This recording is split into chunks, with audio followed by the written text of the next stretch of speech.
Welcome to the Evangelization Conference Ignite 2020 from the Dominicans, St. Mary's, Pope's Quay in Cork.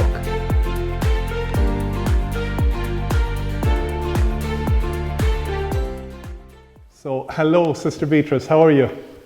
I'm all right, Kevin. How are you doing? I'm very good. Thanks for joining us. You're welcome. How's the weather in Nashville? Today's beautiful. Thank God. Yeah, that's great. It's the same here, actually, which, as you know from your time in Limerick, is unusual for me. I'm sure it'll change in a few minutes, so don't get too confident. That's true. So, Sister, would you like to tell us a little bit about yourself? Sure. So I guess since I'm in a panel about the family, I should probably introduce myself in relation to my family as the celibate on this panel. I'm the eldest of 8 children, and I asked my parents this morning, actually, what they did to have the first 3 of us turn out Dominicans. And there was a long pause, and my dad said, "I don't think we did anything. I really don't. I don't think we did anything."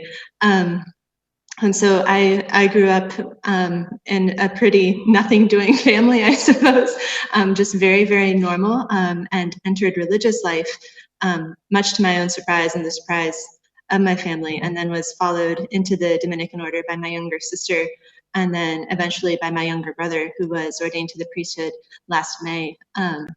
And then the next boy down, thank God, got married. So I have nieces, which is a great joy.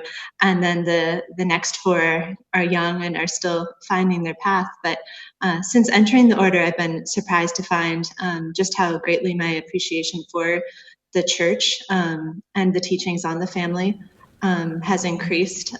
I don't think my family made it easy for me to be a religious, in the sense that marriage and family were made so beautiful in the way we lived growing up. My parents would say we didn't do much to encourage vocations aside from pray, but just their love for each other. The fact that when I was 9 or 10, we started praying together as a family. All of those things really coalesced so that as I moved into my own vocation and found more and more of the joy of giving yourself away, I realized how much of that I'd learned in the home from some of the simplest things. From responsibilities that we had as children, from the way conflicts were resolved or not resolved, and just from the sheer fun we had. So I got to serve in Ireland for 3 years, came back this past year and teach in secondary school in America. So that's another fun experience of family, in a sense. So that's great. So rather than it being kind of, we'll say, the faith being kind of, indoctrinated into you, it seems to be that you learned the true example then. If your parents are saying that there's nothing necessarily that they did, then it must have been just the home that you grew up in. I think that's part of it. When I was 9 or 10, my parents, people will say they reverted, I suppose, but it was more of an immersion. We'd always gone to Sunday Mass, but when I was 9 or 10, my parents both realized a hunger for something more. And that was when it started to be that the decisions we made in the home really involved God not just being someone we went to visit on a Sunday at his house, which was church, but he was someone whose home was our home. And the decisions we made about entertainment, the decisions we made about service as a family, the decisions about just the way we lived, trying to live a simpler life than what we had been accustomed to. All of those things really built up a Catholic culture in the home that didn't always rely on words. I think the only conversation I ever had with my parents about vocation until the day I dropped the vocational bombshell was at one point when I was very stressed about what to study in college and what I was going to be when I grew up. I was still wondering that at 18. My father just looked at me and said, "Well, the larger question is about your vocation. The career would come, but what's the vocation?" And so just realizing that my parents' concern was, where will our daughter be free to live her deepest identity? They saved those messages, I think, for moments where it really counted. But it was very much a home where you couldn't escape the Lord. It wasn't that it was being inflicted, but he was just present because everything spoke to us of him.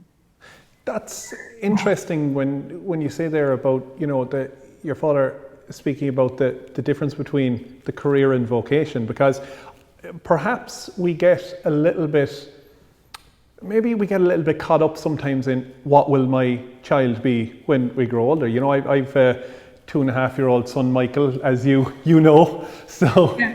I don't know which one of the two of you smiles the most when you're together, but but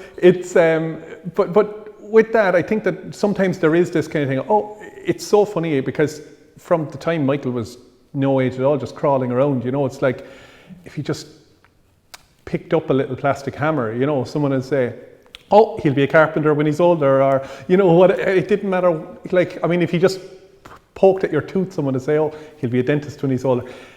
And do we get a little bit caught up in the nurturing a career for our children rather than a vocation? I think those things, you know, they can just be passing comments, but I think it does speak to a mindset that's just in us, you know, that I can imagine that as a parent, you look at your child and you desire in hope for them something that's beyond even this moment. You look into their future. But I think as Catholic parents, one of the beautiful gifts that is given to a child is seeing them for more than some of their gifts and abilities or their weaknesses and failures. It's the fact that they exist as an individual, and really getting to know that child, not just seeing them as a unit, another one of our children that makes our family, but an individual who is absolutely irreplaceable and whose nurture you've been tasked with to help them uncover those gifts. You are the privileged formators. You're the ones who are going to know that child in ways that other people will not. But the Lord has other plans for that child as well, other influences, hopefully for the good, hopefully for the true and the beautiful. But your role is also to open them up to that. And I think it's beautiful to watch in any family, to see that freedom that a Catholic family can give a child to be and not just to do. I think sometimes when, you know, people, you know, hear of a religious sister, you know, they kind of, I think maybe we might have this little thing of, well, that person clearly has no sinful past, or, you know, anything like that, you know. And it's funny because yeah, I think we just assume that, like, from the moment you were born, you were, you know, that's it, you were like this. And but I suppose you've been a teenager, and I know you're teaching in a school, and you're teaching teenagers now. So, you know, I'm not trying to paint a picture here of you of a mad rebellious teenager or anything, but, you know, it's when you see children now, because you know, you're teaching many teenagers, what would you say kind of when we're parenting teenagers, I think it can be, I'm not there yet, but it's quite easy to parent the loving child. But that age, I know, I'm thinking back to when I was a teenager, I don't know how I'm still alive with the way I was acting, you know. It's like, so I don't know how my parents managed to put up with me. But like that, it's a very difficult time. And maybe as parents, how do you think we could maybe deal with that? You know, what's the best way to deal with, you know, those changes when someone becomes a teenager? I'd have to defer to parents in some ways for the experience of what that's like at home. I know that from the classroom, there's a certain degree of distance where they don't react against me the same way maybe they react against a parent. But there is a certain degree of kickback, and there's a degree of questioning. And I love the students I teach. I want their good. It's painful to watch them if they're not on a path that I understand will not lead to their happiness. That's painful for me to watch. But at the end of the day, I have to be grateful. I find that they want the truth. They really do. We're wired for it. We want truth. We want happiness. And if they don't want to hear it from me, that's fine. I'm not threatened by that. But it's to find the way to direct it to them where they're most likely to receive it. That's an art form. And that's where it takes the delicacy of really knowing the individual. That's what parents learn by the grace of God. That's what I've learned in the classroom, is that it takes a delicacy to know what each soul, how they would be able to receive that. And the fact that they're kicking against it in some ways, well, fair play. I'd rather have them questioning and kicking and be able to engage the questions than to just be passively sitting there where I have no idea if there's anything going on with it. But to really be confident that if it's the Lord we're proclaiming, he wants to love them. He wants to be loved by them far more than I want him in there. He wants it so much more. It's not about winning a battle. It is about proclaiming the truth, but that proclamation of the truth at the end of the day is about the Lord and that soul loving each other. And it's not about winning for me. It's about him. Yeah. And I think maybe Father Mike spoke about that earlier, that I suppose we can't give what we don't have. And so I suppose like that, it is having it to give it. So yeah. So thanks, sister. I'll come back to you shortly. We'll just bring in Jackie now. Hi, Jackie. How are you? I'm good, Kevin. How are you? I'm great. Yeah. So thanks for giving up your time on this sunny day. I know we don't get too many of them. That's so true. It's a lovely day. Yeah. So how are you? How are you getting on with you've got how many? Seven kids? We've seven kids. In fact, they're all here somewhere at the minute because we're celebrating. Our 18-year-old has got a virtual graduation today, so we're all together today. It's lovely. Yeah. Oh, lovely. Oh, wow. So thanks for giving up your time for this. Oh, my pleasure. Would you like to maybe tell us a little bit about yourself and your family, Jackie? Sure. So we've 7 children, as we said. Our eldest is 22 and the youngest is 4.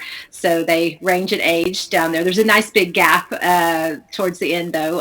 We've 3 girls, 4 boys. And I'm originally from Texas. I grew up in Texas and met my husband, who's Irish, when he was working in Houston. And we fell in love, and 2 years later I found myself living in Ireland, and we got married and started our family. And I'm a convert to the faith as well, so that's something a little bit unique for us. I converted when I was 25, and we homeschool the 7 kids. So we've been homeschooling from the very beginning. So 20 years of homeschooling. Wow. And I teach NFP. And I also work for Spirit Radio. I'm a presenter on Spirit Radio on Saturdays, Saturday Magazine. So it's busy, but it's very, very, it's a blessing as well. Oh, that's great. And your 7 are ranging from what ages?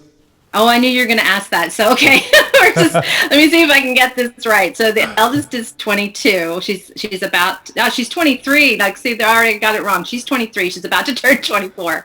So it's 23. Then Andrew's 21. Hope is 19, about to go 20.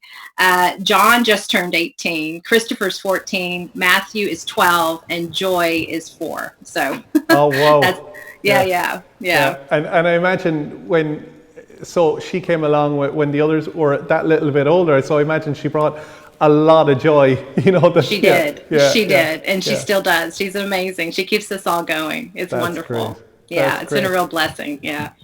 And Jackie, I suppose when I was asked to host this panel, I was asked to just pick panelists to discuss evangelization in the family. And immediately, the 3 of you panelists were the go-to. There's lots of other people that I could have gone to, but you 3, you jumped out at me because I always, when I think of the Ascos, the Reynolds, when I think of Sister Beatrice, I always think of joy, and I don't mean your daughter. I always think of joy and just happiness and this kind of faith that is just, it's a lived faith, because I think sometimes maybe in faith we can get kind of very bogged down in kind of different things that are wrong, or get bogged down in sin. But with all of your family, there's a confidence in the faith, there's a joy in the faith, there's a love there. And I suppose what I kind of want to tap into is, what's the secret? What do you do? I wish I knew. I'd write a book and make $1 million. But no, seriously, thank you. That's such a beautiful compliment. I really appreciate that compliment. I think for us personally, I think it's different for every family, but for us, when we were a young family, and I think maybe, our first two were babies, they were young. Tom and I, my husband and I, happened across this catechism course.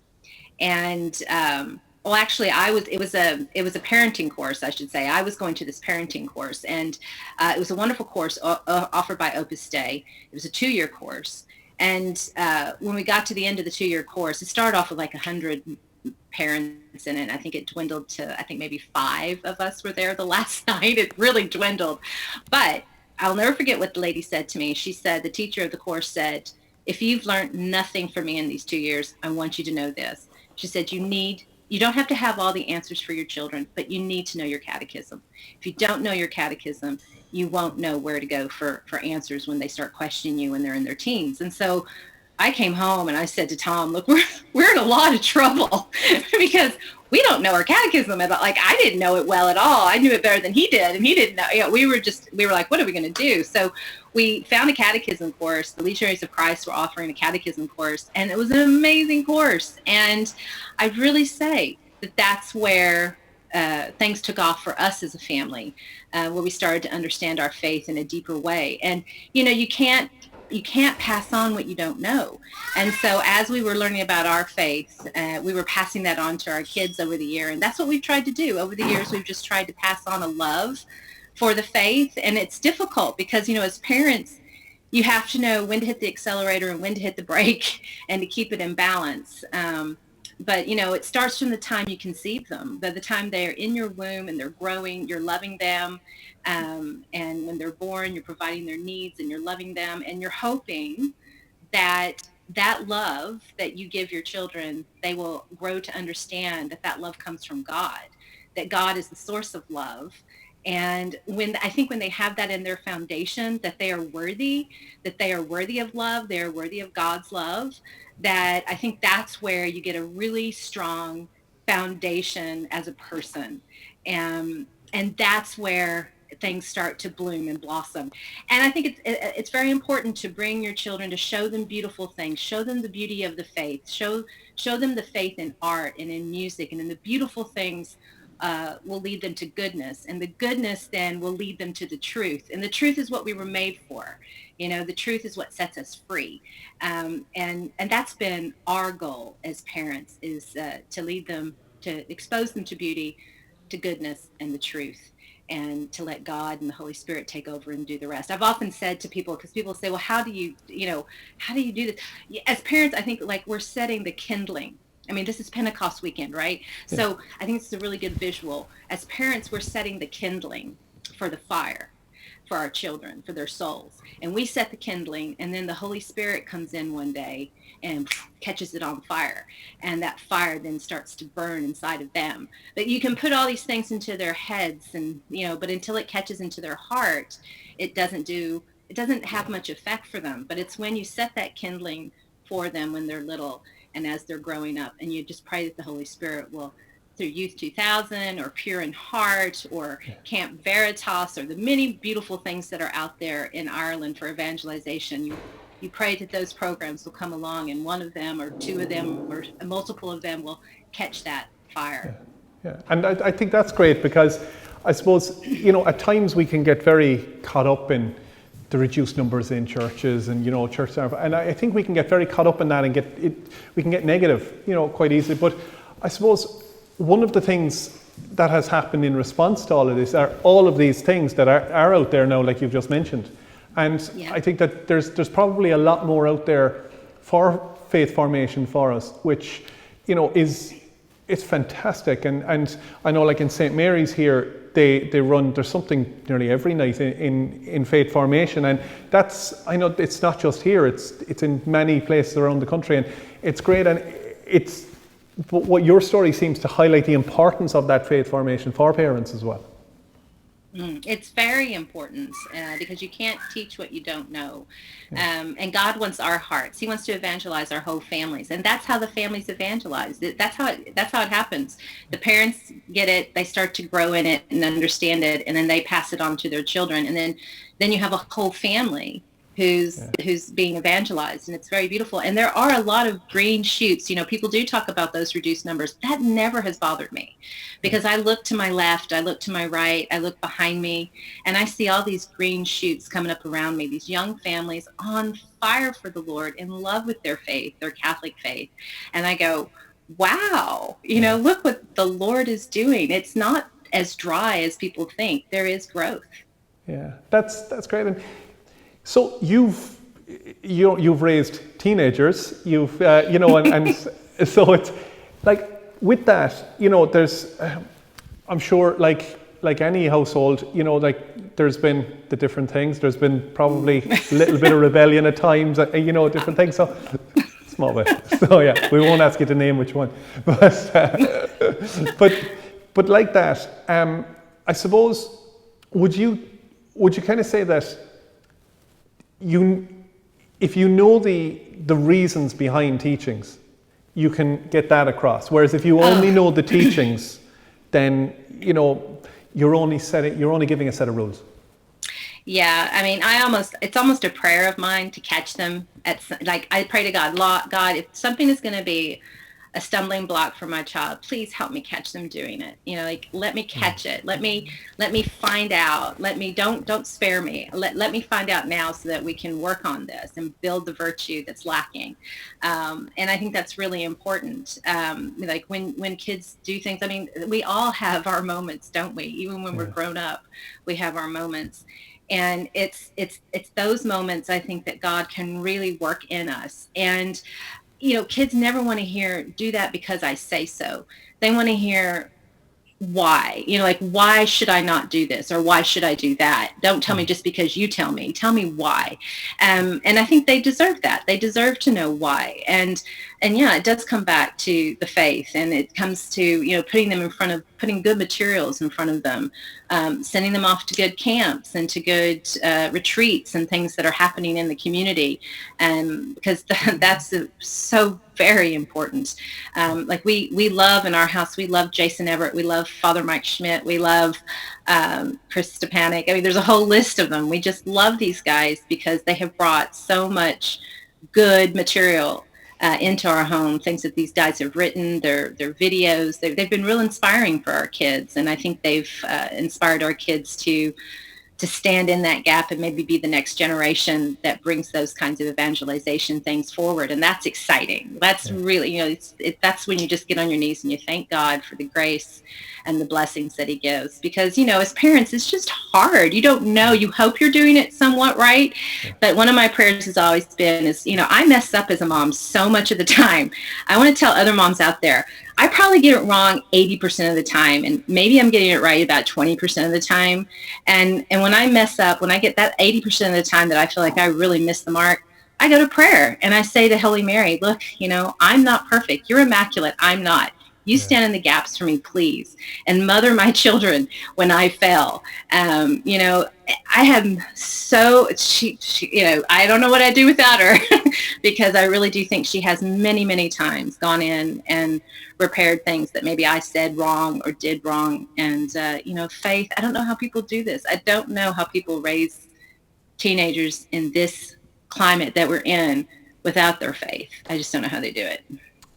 Thanks, Jackie. And I'm just going to bring Pat in now, because you're after mentioning about how mothers mess up, and I suppose I know I could respond by saying that fathers also mess up and try and take responsibility myself here, but I'm not. I'm going to pass this one to Pat and let him take responsibility for it. So Pat, fathers, we're examples of the faith, but we also mess up too, and I think that's important to highlight. It's so true, and I'm glad you brought me in on that note, because it's if anyone asks what Catholic fathering is about, I often sit down with my kids and I'll say anything that I get right is because God gave me the grace to do it, and anything that I get wrong, that's not what God's like. So I'm able to use even my weaknesses to show God's goodness. I'll sit with my kids, like when one of my little girls, Emma, she was making her first communion. And beforehand it was the Sacrament of reconciliation. She hadn't been before. She was quite nervous. And she said, Daddy, is God going to be angry with me? And I was like, why would you think you'd be angry? And she said, well, you know, sometimes when I do bold things, you get angry. And I was like, okay, so let me teach you what God's like by showing you what he's not like. He's not like me. I'm weak and I fail, and I'm sorry that I've done that to you, and I'm sorry I've given you that impression. And then I was able to explain God's love and his mercy, and how, you know, I haven't been a good reflection of him at times. So it's great to know that even when I mess up, I can use it as an opportunity to help them see God in a better light. It's not always about having to get it right. It's about doing the best with what you have. And we all have failings, you know, mums and dads. But I think it's important that when there's a big issue, that mums and dads, that the parents try to work it out. Because the biggest lesson that we'll give our children is the love that we have between each other.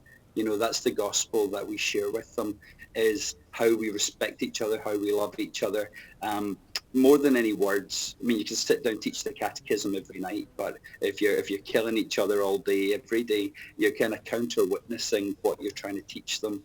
But even when you get it wrong, being able to sit down with the kids and say, I was wrong here, I'm sorry, you know, and being able to teach that humility to them, is saying, you know, we don't always get it right. You know, we're all trying to do our best. Yeah, that's true, because I think even, you know, in small little ways, it's like, I remember the other day I was sitting down and I just put my one foot up on the coffee table. Now, I have an injured foot at the moment, and I had it up on the coffee table, and Michael came in and he just sat up and he was reaching out and he put his feet up on the coffee table, and I was there and I was thinking, get your feet off the coffee. And then I went, oh yeah, so it is so true that actions speak louder than words, you know, that it's, yeah. Kids will copy what they see far more than they'll copy what you tell them to do. Lead by example. I mean, it's what Jesus told us, like, don't just let it be a lip service, but, you know, live this out. And I think the more you work on your relationship with your spouse, the more the kids will feel safe, secure, and loved. I'll give you an example. Like one time, I came home from work quite late, and it was in the middle of dinner time, and I could see the kids were all kind of ready to jump up from the table to say hello to Dad. But I went straight over to my wife and just kind of gave her a kiss, and I turned around and every one of them had kind of settled and started smiling, as if I had given each one of them a kiss. It was, and I see that often, like when I go and make that effort with my wife, all of them feel safe and secure. You know, I'll often kind of be playful. I might pick Paula up or throw her over my shoulder, and the kids all laugh with delight, as if I did it to each one of them. So in going to your spouse, it's not neglecting your kids. If anything, is giving them more love and security. You know, it's not taken away from it. So I think more than anything, we really need to work on a relationship between ourselves. And the more we're able to kind of prioritize that, then the more we actually teach our kids. Like as a father, I teach my girls how a man should love a woman. I teach that to my sons. And the more my wife tries to love me, she teaches our children the same thing, how a woman should love a man. And it gives them that safety in their own their masculinity, their femininity. So the center needs to be the couple themselves working on that, and then from that overspills, and the kids will feel part of something bigger. That's an interesting point, because you talk about masculinity and love, and I think perhaps maybe there's a generational thing there, but love had this reputation of being kind of, you know, very soft, but masculinity is this hard John Wayne kind of thing. You know, and it's so, but I think we're starting to kind of find now that masculinity and love are very much hand in hand. Love of spouse, love of kids. I think for me, I always think of Saint Joseph. You know, he's not pushy, he's not brash. Jesus came alongside him and learned from him. Now, I often think of his humility. He lived in the house with God incarnate and with the most perfect woman that was ever born. You know, if anything went wrong in the house, you can almost see Joseph saying, sorry, my bad. And I think as men, we need to kind of have that humility. Is we're there to serve. If we want to really lead, we need to learn to serve our family, the needs of our spouse, the needs of our kids. like, I think as long as we keep putting that first, love is not about feelings. I think love is a choice to do the difficult thing even when you don't feel like it. You know, love is getting up at 3 o'clock in the morning to go and feed the baby, or to change a nappy, or to sit with a child who's had a bad dream, not because you feel like it, but because you choose to do it, and because you've already made the commitment. So love is, I think, our image of love has evolved. It's no longer just about, oh, I really feel something warm and squishy. It's saying, you know, we just had a really bad argument, a really bad fight, but you know what? I still love you, and we're going to make this work. And we're not going to continue arguing in front of the kids, and we'll talk it out when we've both calmed down. That's love. Love isn't just about, oh, look at us holding hands and, you know, prancing off into the daffodils. Yeah, you'll have those days, but you'll have other days where you don't feel like it, and you choose to continue doing the right thing. And that's where we really need God's grace. I mean, we need his grace every day, but we learn to thank him for the good days, and in the hard days we ask him for the grace just to be a good witness to our spouses and to our kids and to those around us. Yeah, that's great. And I suppose I'm just going to bring Sister Beatrice back in here now, because, you know, when we think of raising the kids, and it's very important when you say there about love, Pat, and but Sister Beatrice, there are times, and I'm going to put this question to you, because, you know, you've got so many you've got so many teenagers and things like that. Technology is a big kind of a thing nowadays. There's a big debate of how little technology can we use. And in fact, I'm actually going to go to all of you with this question, but Sister Beatrice, I'll come to you first. Because you've got a wider snapshot, how many kids are you teaching, Sister? So I would see about 80 students. 80 students. It's a smaller school, but 80 is a nice mix for that age. Yeah.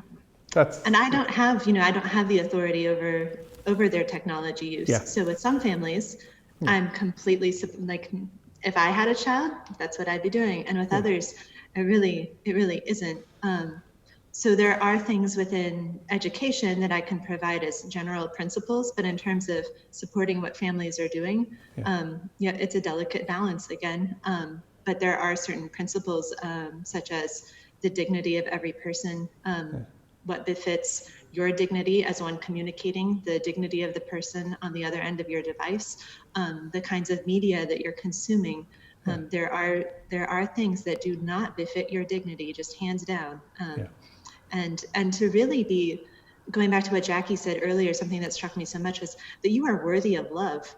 If a child believes, if a teenager believes, I am worthy of love, that gives them a reason to buy in to these ideas that I want to prove myself worthy of that. I want to be the kind of person who doesn't just take, but who gives. And I see with the students that the more they believe that they are loved by the people in their lives, the more they measure other things by that. There's a certain pleasure they might receive from social media or from the kind of entertainment they watch, but you can almost see it happening at a deeper level, that they are weighing that against the kind of love that they receive, a love that's informed by the love of Christ, a love that's poured out into us by the Holy Spirit. When they start to kind of measure, like, that doesn't leave me feeling the way I feel when I'm loved that way. It doesn't give me the kind of joy that I have when I give love this way. They start to lose a taste for that kind of pleasure, and it's almost magical to watch. I'd love to hear what parents have to say, what Jackie and Pat have to say about this. Yeah, so Jackie, we'll come to you with technology then. What's the approach? Because I know some people are like, oh, no to everything, but I do listen to your radio show on the Saturdays, and I really enjoy it actually, Jackie. And I see that, you know, your family, you like your movie nights, you like, you know, different, and it's there's no kind of ban on technology or that kind of way. And it's like, I suppose I want to kind of highlight really that sometimes we can have fears and we want to take everything away from kids for fear of certain things. We want to wrap them up in cotton wool.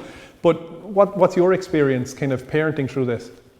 Well, technology is a battlefield, And it's one that as parents, you feel like you're just always in a battle with it. It's interesting because we have this discussion in our family. In fact, we were just talking about it at lunch today, about how much it's changed even for our children, because we have the age ranges of 23 all the way down to 4. So we kind of watch this thing take off. If it wasn't, there was none of this technology for Tom and I, then it started to kind of percolate for our older kids. And then it changed dramatically by the time we got to our middle, to like our 18 and 14-year-old, and with smartphones and all of this. Now, the thing about technology, and this is, we struggle in our house, and we're at a point right now where our 14-year-old, he got a phone for Christmas, but he lost it in January and he hasn't had it back yet, because it's like, there has to be maturity with how they use these devices. And if we catch you not using them and not respecting the dignity of yourself and other people, we're going to have to step in.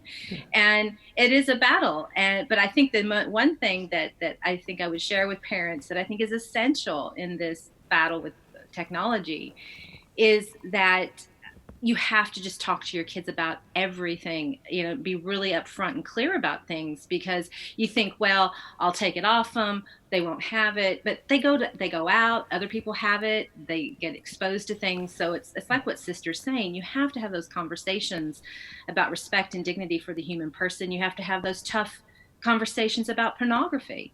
The statistics show that kids are getting exposed to pornography like as early as 9, that's wow. Like the normal age, 9.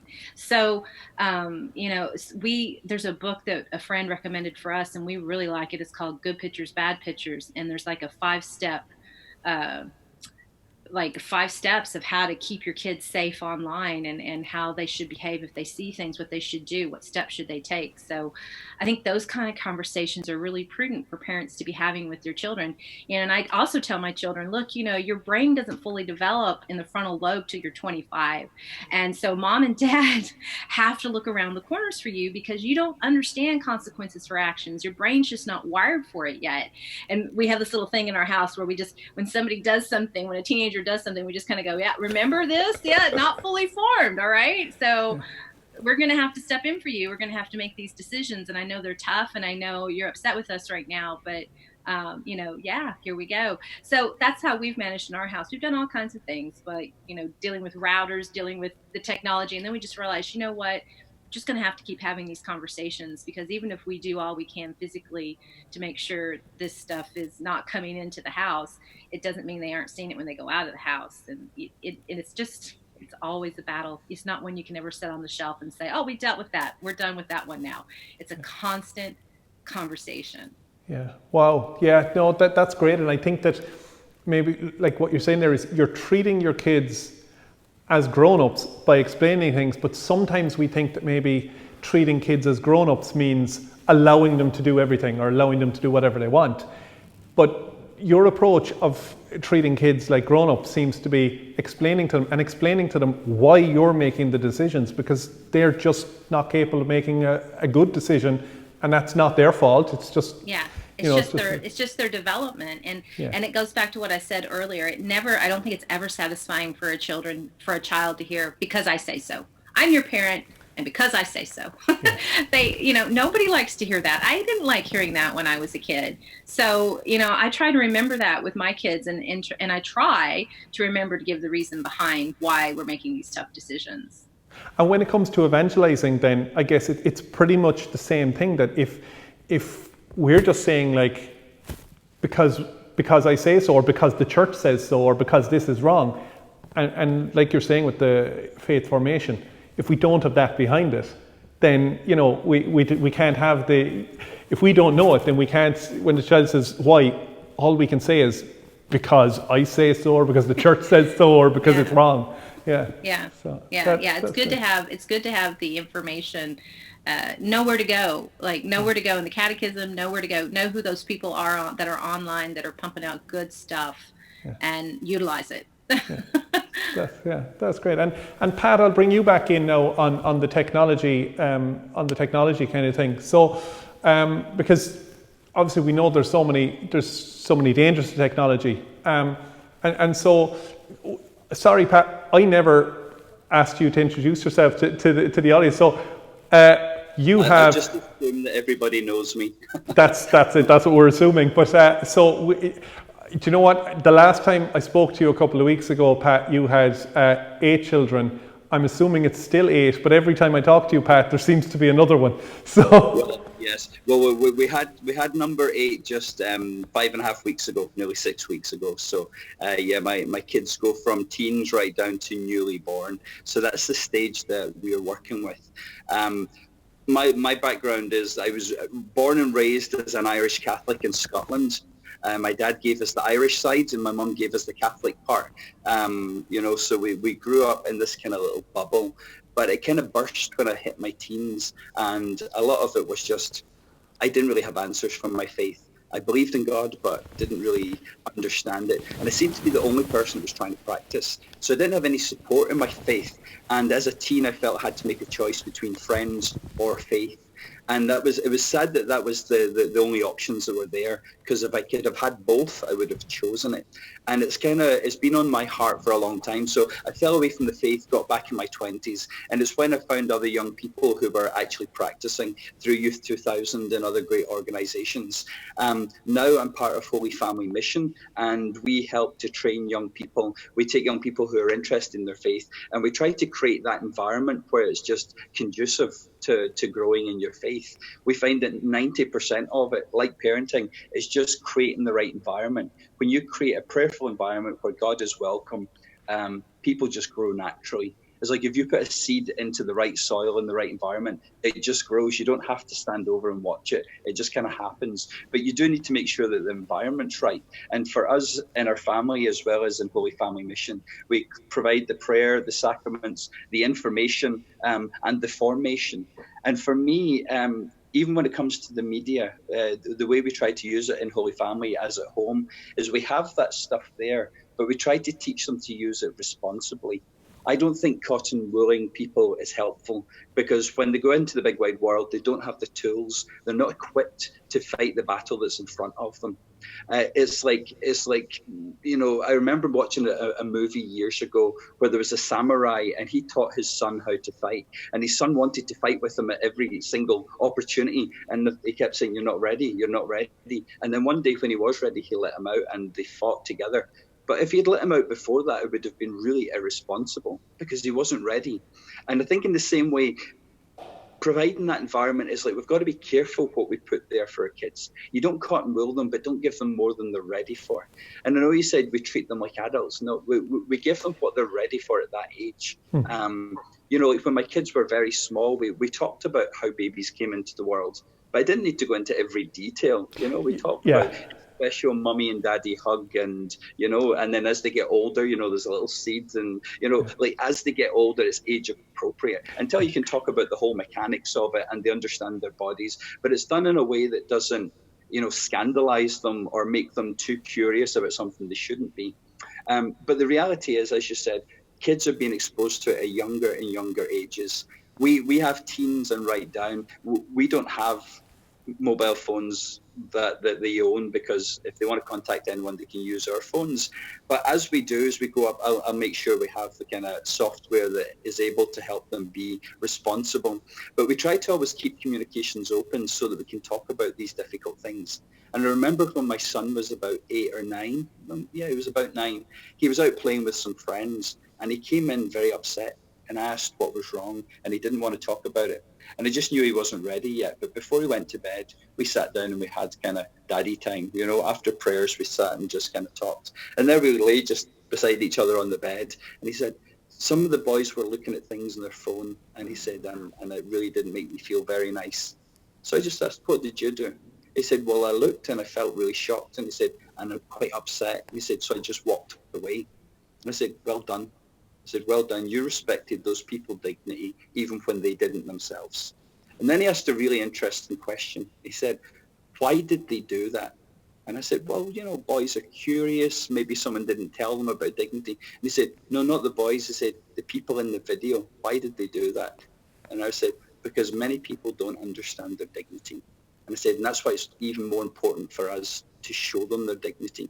And I kind of gave him this kind of strength and kind of manliness. So next time it happened, he said to the guys, we shouldn't be doing this. And I was like, good on you, son. I wish I had the courage to say that to my friends at that age. So it's much more about a conversation that goes on. And when we're sitting and we're looking for things, he was really interested in sharks, and we're looking for things, and suddenly there's inappropriate pictures pop up in Google, and we just kind of scroll down and say, we'll respect their dignity even if they don't. And he's like, yeah. And it's a habit that's learned rather than just you try and enforce things. Because for me, it's not just about punishment, it's about discipling them. Discipline is about discipling them, teaching them the way that Christ wants us to live, and trying to show it by, firstly our own reactions and, our own lives, but also just kind of checking in with them, keeping that gateway of communications open so that they can talk to us and they don't feel ashamed of these things, because these things are going to happen. But I want them to be able to come to me and talk about it so we can deal with it together. And hopefully that'll be an incentive for them to then bring it to God and know that he's never against them, that he's on their side. He wants to help them and strengthen them to be better people. Because for me, it's not just about what they do. I want my kids to be saints, and if that means sometimes we need to cut things out, like Jackie said, if that means removing a phone, we'll do it. And I don't really care what they think of me. What I care about is their soul, because that's much more important. Okay, and that, thanks for that, Pat. I'm going to take some questions now, because there's some great questions coming in, and I'm just going to address these. How do we teach our children about certain rules and laws within our faith without making it all about said rules? And Sister Beatrice, I think I might bring you in on this one. I would say it really does depend largely on our own disposition towards how we see our own freedom, how we see rules. If we teach children from a place of, as Jackie and Pat have both been saying in different ways, if we teach them from a place of comparative ignorance, if we're somewhat immature and unformed ourselves in our understanding, that creeps in when we teach about rules. The ability to see things in terms of the whole. So to be able to see everything that we do as Catholics, every rule is meant to set us free for Christ, is meant to set us free for love, is meant to set us free for each other.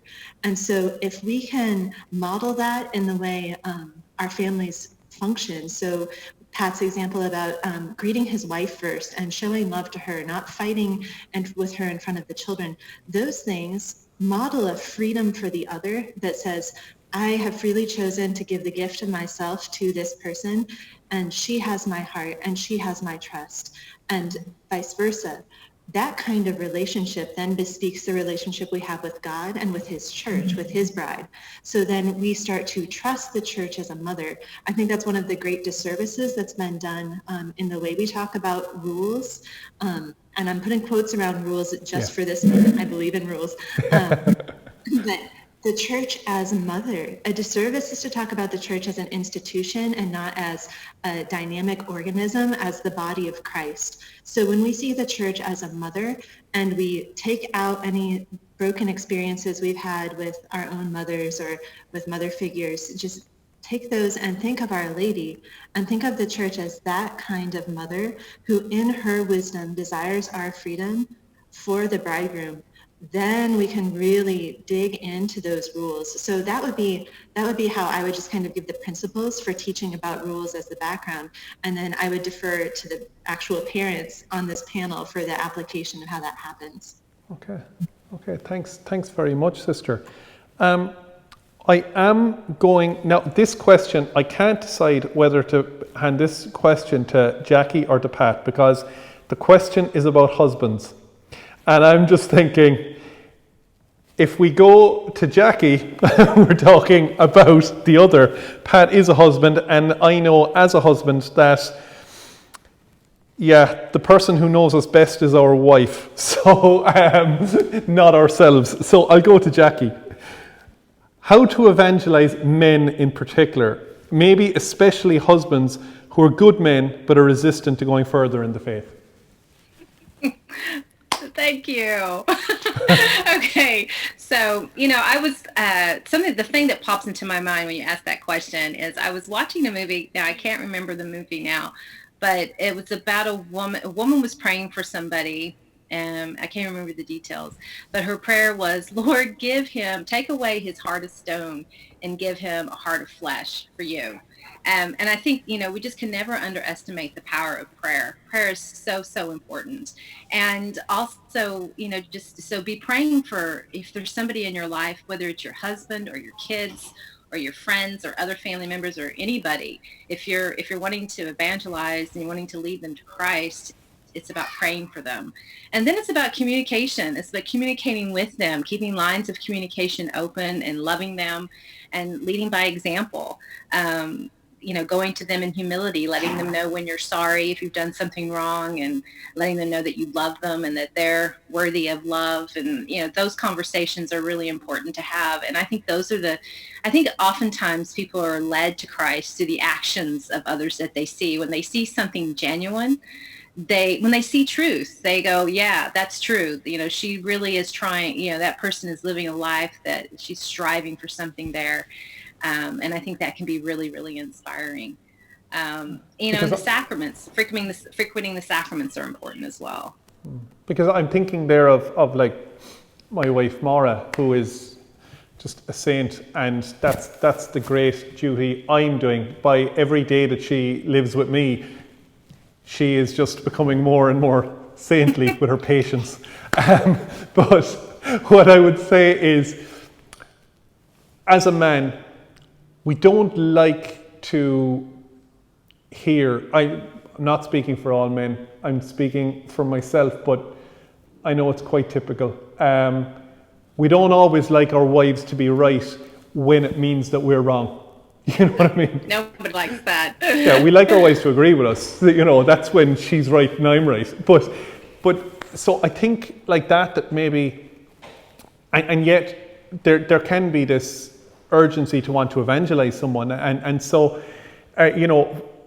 so I suppose really that it's, if we can see that changed person, if we see that love in action, that's really what kind of, I know that there's times Maura will say something to me and I'll be like, no, you're wrong.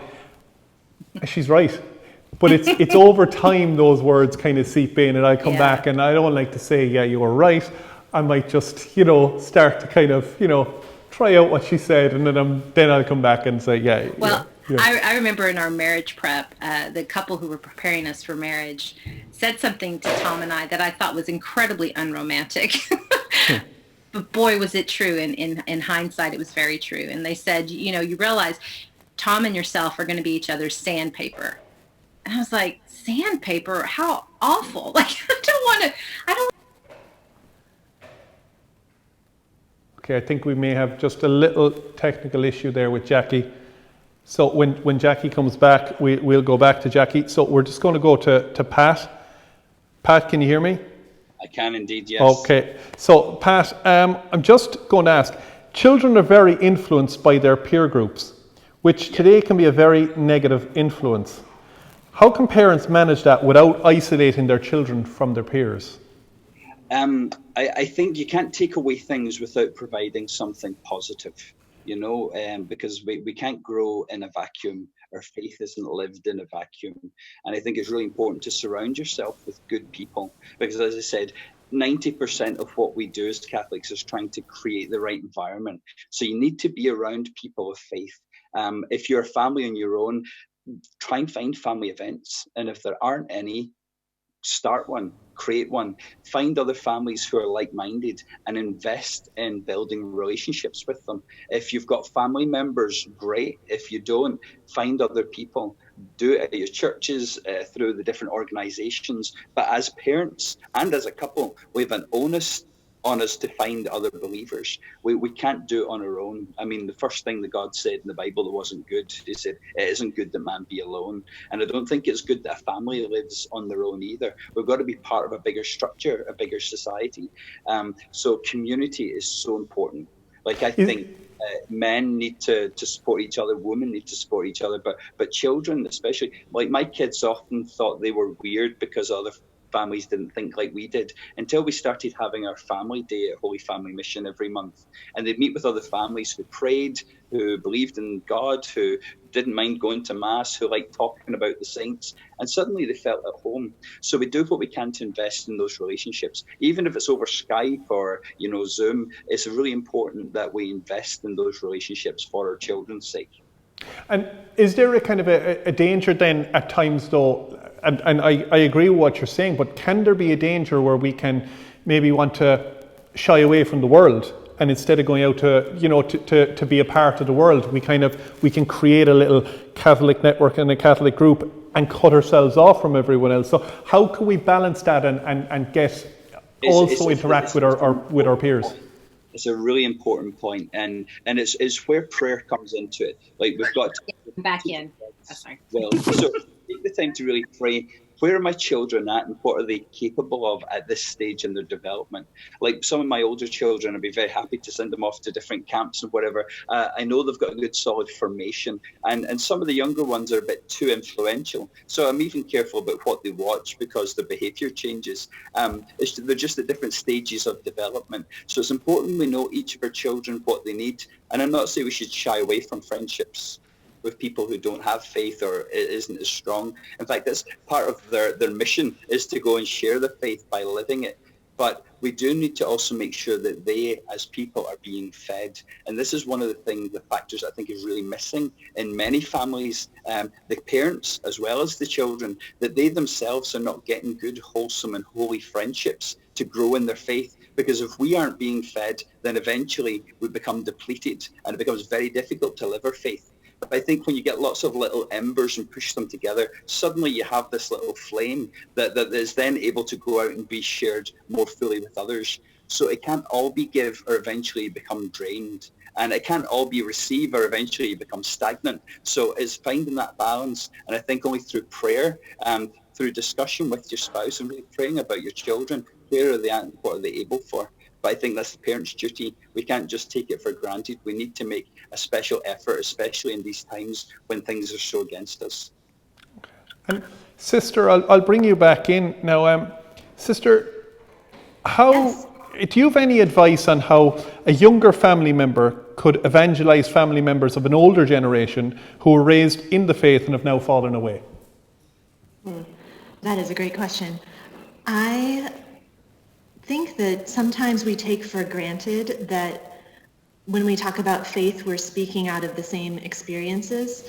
So especially based on my experience both here and in Ireland, I would say that the way young people are experiencing their faith can be hugely different from maybe what fallen away family members of older generations might have come to know. There might not have been the same comfort with talking about the personal relationship with the Lord.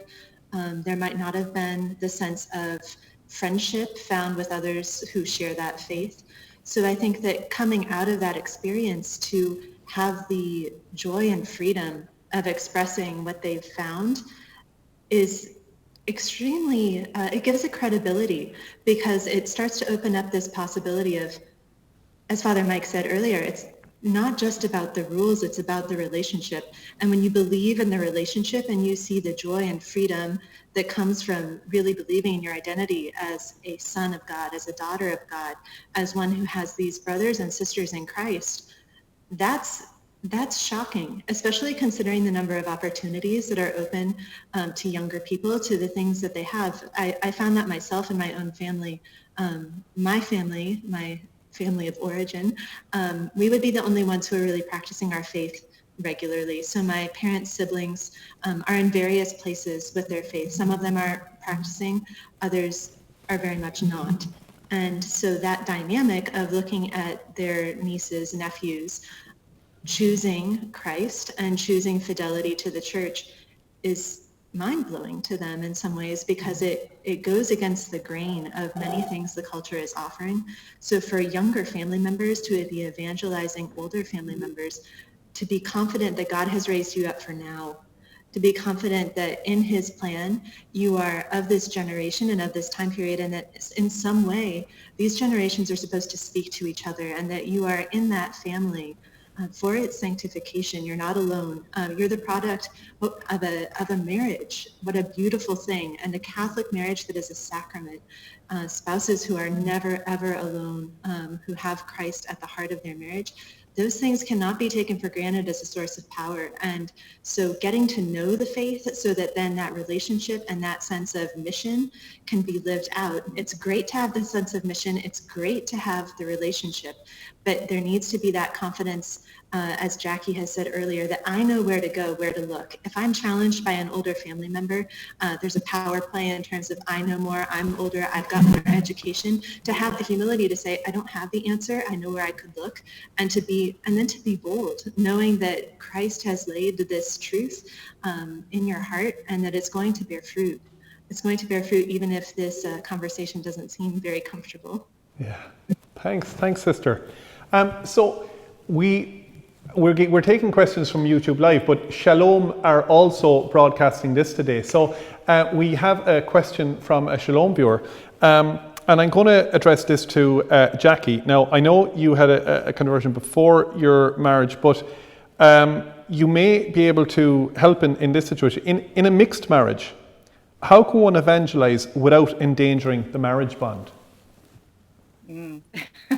Well, I think, it goes back to what I was saying earlier before I lost my connection. And that is, marriage is tough. Like it's a lot of work to make a marriage a good one.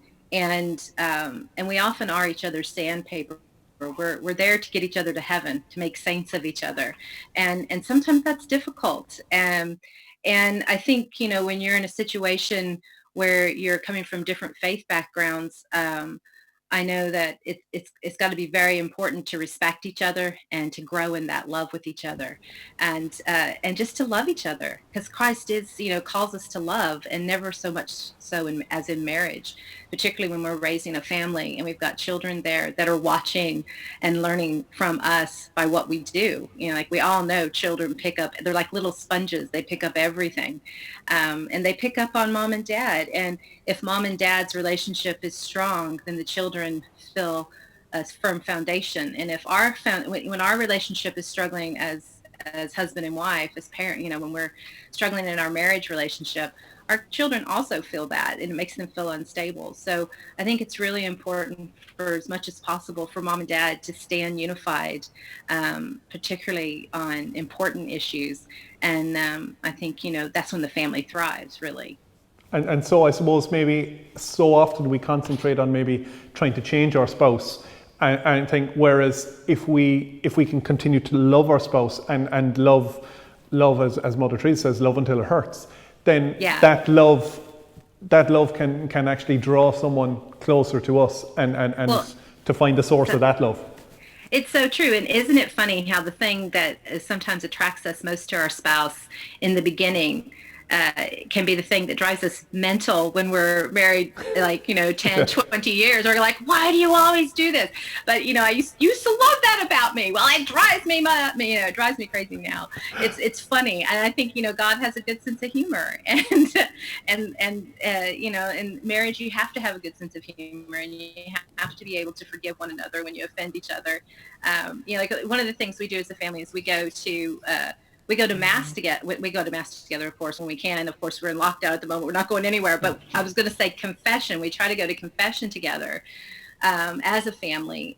We mightn't do it every month together because people will get it in different, people will go at different times if they're on retreats and stuff. But we try to make it happen. And I think that's really good as a family. Now, I know that doesn't really answer your original question, because if you're not in the same faith, you wouldn't be able to do that as a family. But, if you're a Catholic family, I think it really is important that you celebrate the sacraments together, and that your children see that unification and that example that you have. So even if you're living in two different faiths, if you're in two different faith communities, to what you do have in common, you share that together as a family as much as you can, and the children see that you're unified on the things that really matter. Thanks, Jackie. And I could talk to you all day, but if I did, production would kill me, because we have Ralph Martin ready to come on in a few minutes. But I will take one last question. We have about 3 minutes. Pat, I'm going to address this to you.